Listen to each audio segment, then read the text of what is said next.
आप सबका स्वागत है आपके अपने चैनल महाअध्ययन पर। वीडियोस को लाइक करें और चैनल को सब्सक्राइब नहीं किया है तो प्लीज चैनल को सब्सक्राइब जरूर कर दें। आज हम करने जा रहे हैं वर्कशीट नंबर 8 जो कि 8 क्लास की है और सब्जेक्ट है हमारा साइंस। और आज हमारी डेट है 21 अक्टूबर 2020। हम पिछली कई वर्कशीट से माइक्रो ऑर्गेनिजम्स के बारे में पढ़ते हुए आ रहे हैं। आज भी हम उसी के बारे में ही पढ़ेंगे। Children, what do you do if you feel like eating mangoes during winter season or if you feel like eating strawberries during summer season? अगर आपका मन करने लग जाए सर्दी में आम खाने का या फिर गर्मियों में स्ट्रॉबेरी खाने का तो आप क्या करेंगे, ये हम आज जानेंगे. As we know that microorganisms are present almost everywhere and at all times. जैसा कि हमें पता है कि माइक्रो ऑर्गेनिज्म हर जगह मौजूद हैं और हमेशा मौजूद हैं. If they get proper conditions like heat and moisture, they grow very fast. अगर उनको proper conditions मिलती रहे, heat जितनी उनको चाहिए, moisture उनको जितना चाहिए, बहुत जल्दी से बढ़ते हैं. Contamination of food is a chemical process which changes the color, taste and smell of the food. Contamination, food का कंटामिनेशन जो होता है वो एक केमिकल प्रोसेस होता है जो कि खाने का कलर, खाने का टेस्ट और खाने की स्मेल को चेंज कर देता है.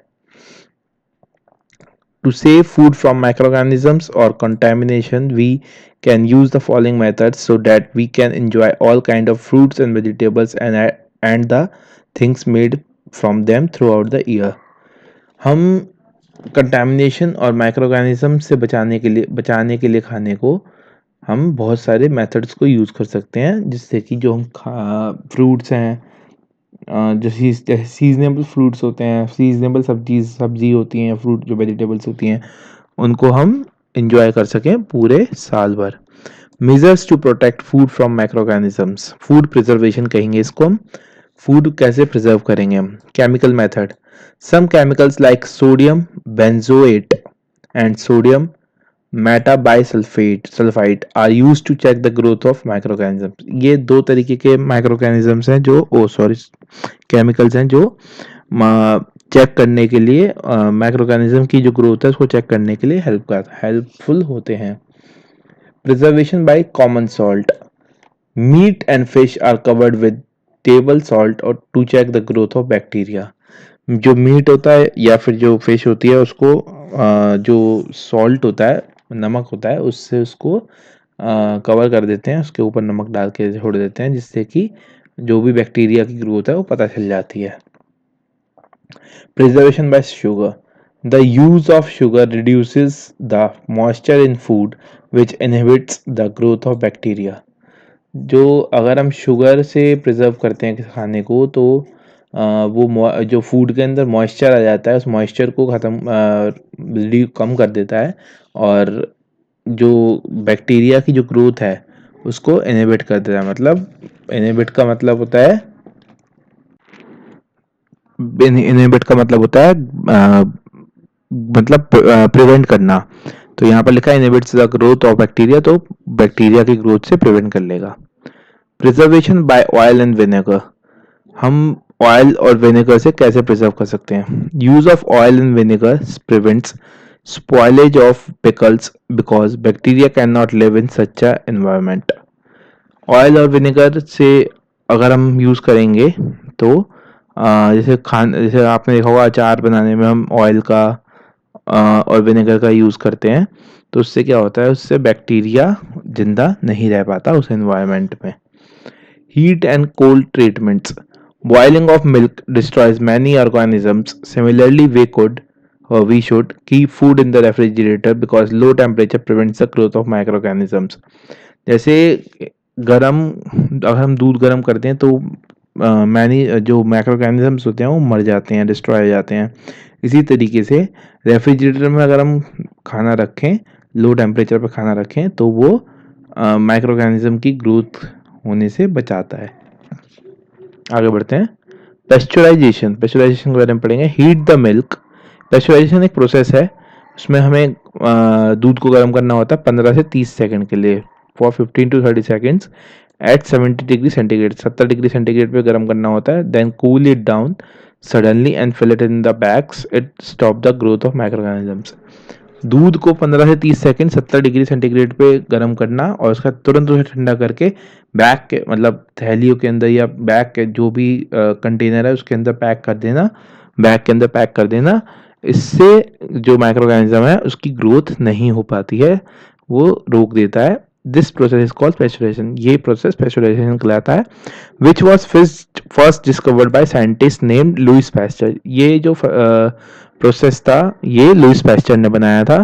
पेस्चुराइज्ड milk can be consumed without boiling. जो पेस्चुराइज्ड मिल्क होता है वो बिना उबाले भी पिया जा सकता है, उसका यूज हो सकता है। Storage and packing. Nuts and vegetables are kept in an airtight sealed packet which protects them against microorganisms. जैसे आपने देखा होगा जो नट्स होते हैं और वेजिटेबल्स होती हैं, जैसे कि आपने देखा होगा नट्स मतलब होता है ड्राई फ्रूट्स जो होते हैं। तो ड्राई फ्रूट्स जो होते हैं उनको एक एयर टाइट सील्ड पैकेट में रखा जाता है जिससे कि उनके अंदर माइक्रो ऑर्गेनिजम्स ना आए, जिससे कि वो माइक्रो ऑर्गेनिज्म से बचे रहें। क्वेश्चन शुरू करने से पहले मैं आपसे रिक्वेस्ट करूंगा कि प्लीज़ अगर आपने चैनल को सब्सक्राइब नहीं किया तो चैनल को सब्सक्राइब ज़रूर कर लें और अपने फ्रेंड्स के साथ हमारे चैनल को ज़रूर शेयर करें और वीडियो पसंद आए तो लाइक ज़रूर करिएगा। क्वेश्चन नंबर 1 देखेंगे। Name any 2 chemical preservatives. 2 chemical preservatives का नाम हमें बताना है, तो उसका आंसर है सोडियम बेंजोएट और sodium metabisulphite. Question number 2, describe any 4 methods of food preservation. Food preservation के 4 मेथड्स बताने हैं। Chemical method, preservation by common salt, preservation by sugar, preservation by oil and vinegar. फिर थर्ड क्वेश्चन बोला है why is more oil and salt added to the pickle. Pickle के अंदर oil और salt क्यों ऐड किया जाता है? In the pickle more oil and salt is added to prevent microorganisms और फूड प्रिजर्वेशन। मेनली बेसिकली एक ही चीज है, फूड प्रिजर्वेशन करना या फिर उनको माइक्रो ऑर्गेनिज्म से बचाने के लिए। Question number 4, name any 4 things made from mango that we can preserve.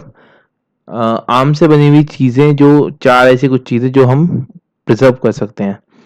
तो मैंगो पिकल, मैंगो पापड़, मैंगो मार्मलेड और मैंगो की कोल्ड ड्रिंक। ये 4 चीजें ऐसी हैं जिसको हम प्रिजर्व कर सकते हैं आम से बनी हुई चीजों को। उम्मीद करता हूँ आपको समझ में आ गई होगी वर्कशीट। नहीं समझ में आया कोई पोर्शन तो प्लीज़ कमेंट सेक्शन में डाउट अपना ज़रूर मेंशन करें, और अगर समझ में आ गया है तो प्लीज़ चैनल को लाइक सब्सक्राइब ज़रूर करें और वीडियो को लाइक ज़रूर करें। Thank you for watching the video. अगर वीडियो पसंद आई तो लाइक करें, चैनल सब्सक्राइब कर दें अगर नहीं किया है अभी तक तो, और बेल आइकन दबाना बिल्कुल भी ना भूलें जिससे कि नई वीडियोज़ का नोटिफिकेशन आपके पास सबसे पहले आ सके। Thank you.